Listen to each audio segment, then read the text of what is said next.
तर 11वी प्रवेश प्रक्रियेवरती पवार गटानं सवाल उपस्थित केलेले आहेत। दरवर्षी 11वी प्रवेश प्रक्रियेमध्ये गोंधळ कसा होतो असा सवाल पवार गटाकडून उपस्थित केलेला आहे। अमोल मातेले यांनी हा प्रश्न उपस्थित केला आहे।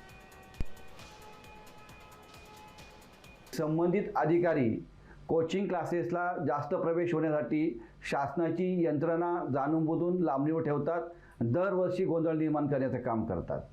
म्हणजे मुलांच्या विद्यार्थ्यांचा भविष्याचा विचार करायचा, सर्व काम बाजूला ठेवून संकेतस्थळावर जाऊन पालकांना बसावं लागतं, वाट पाहावी लागते। आणि आता हा एक गंभीर प्रश्न निर्माण झालेला आहे।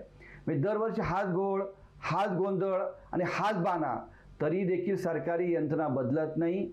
परंतु राष्ट्रवादी युवक काँग्रेसच्या वतीने, शरदचंद्र पवार पक्षाच्या वतीने त्यांना मी इशारा देतो, जर ह्या वर्षी त्वरित वेळेत प्रवेश झाले नाही तर तुमच्या कार्यालयात येऊन आम्ही तुम्हाला घेराव घालू, पण विद्यार्थ्याला न्याय मिळवून देऊ।